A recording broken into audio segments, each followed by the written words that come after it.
Pelayanan publik sangatlah penting bagi kehidupan masyarakat, karena pelayanan publiklah yang memberikan keterbukaan akses informasi kepada masyarakat. Apa saja pelayanan itu dan apakah ada korelasinya dengan manajemen? Perkenalkan, nama saya Bilkis Nabil Farid dari tingkat 1D Ilmu Pemerintahan dengan NIM 3506230085 akan menjelaskan tentang korelasi antara pelayanan publik dan fungsi manajemen. Pelayanan publik merupakan kegiatan dalam rangka pemenuhan kebutuhan dengan sesuai undang-undang, seperti kebutuhan akan barang, jasa, atau administratif. Semuanya sudah termaktub dalam Undang-Undang Nomor 25 Tahun 2009 tentang pelayanan publik. Terdapat korelasi antara pelayanan dan fungsi manajemen. Dari 6 fungsi manajemen, terdapat 4 yang dipakai dalam sebuah pelayanan. Di antaranya, 1. Perencanaan. Tiap pelayanan harus diawali dengan sesuatu yang tersusun dan sistematis, yaitu perencanaan. 2. Pengorganisasian. Di setiap pelayanan pasti terdapat sebuah pengorganisasian yang bertujuan untuk mengatur pekerjaan setiap orang agar tercapainya sebuah tujuan. Nomor 3, ada pengkomunikasian. Aspek yang penting dalam pelayanan adalah komunikasi. Jika tidak ada komunikasi, maka tidak akan ada interaksi di dalam sebuah pelayanan. Nomor 4, ada pengendalian. Aspek yang paling penting untuk meninjau kinerja dalam suatu organisasi, khususnya dalam pemerintahan, agar tercapainya keberhasilan. Adapun prinsip-prinsip pelayanan publik, yang pertama adalah kesederhanaan. Pelayanan publik tidak boleh sulit dan berbelit-belit, tetapi harus mudah dilaksanakan sekaligus mudah diterapkan oleh kalangan masyarakat.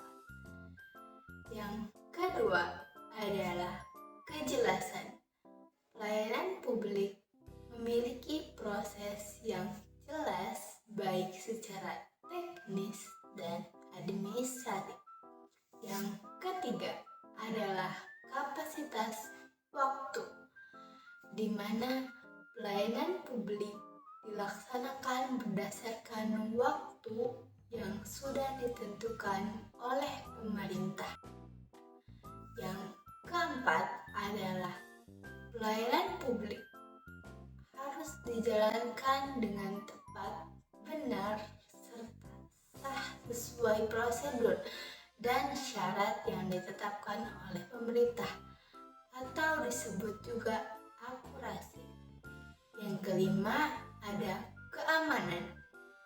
Pelayanan publik memiliki kepastian hukum, sehingga masyarakat dapat aman menggunakan pelayanan tersebut. Selanjutnya, yang keenam ada tanggung jawab, di mana pekerja pelayanan publik harus bertanggung jawab untuk membantu kepentingan masyarakat. Yang ketujuh, kelengkapan sarana dan prasarana. Masyarakat yang menggunakan pelayanan publik harus memenuhi segala kelengkapan berkas yang dibutuhkan oleh pekerja pelayanan publik. Yang kedelapan, kemudahan akses. Pelayanan publik harus dijalankan dengan cara yang memadai dan mudah dijangkau oleh masyarakat.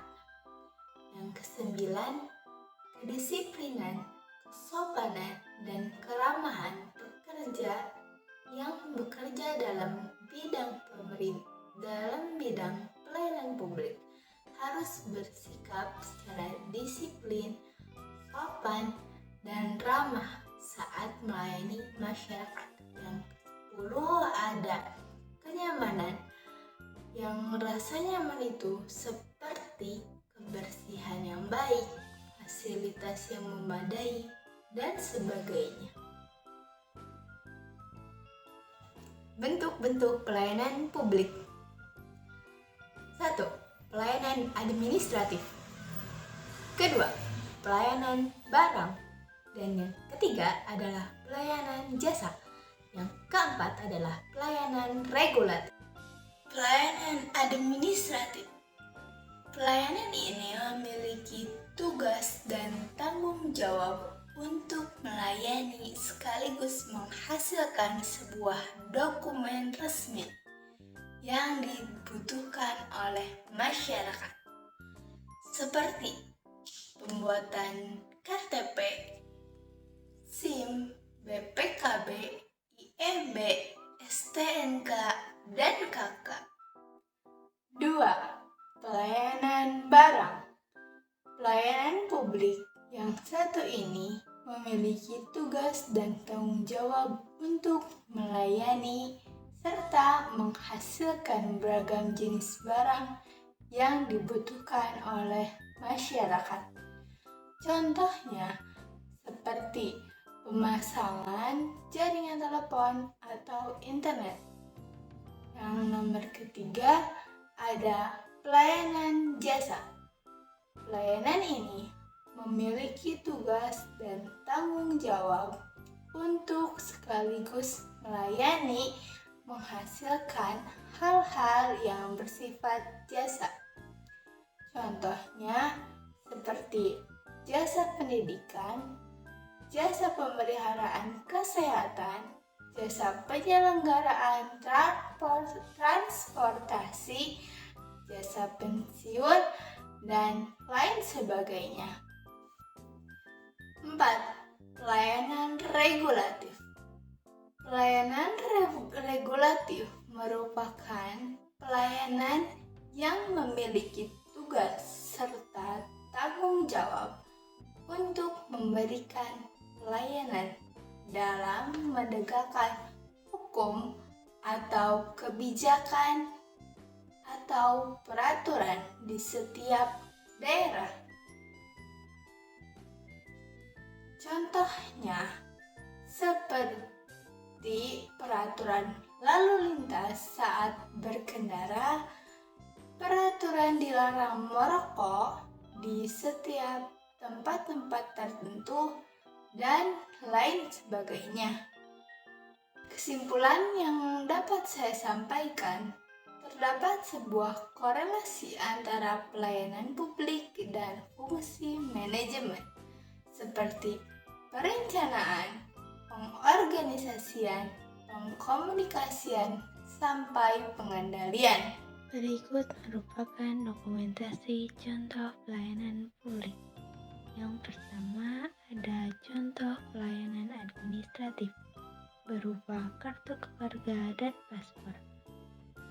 Yang kedua ada pelayanan barang, di mana contohnya adalah pelayanan untuk memasang jaringan internet atau listrik.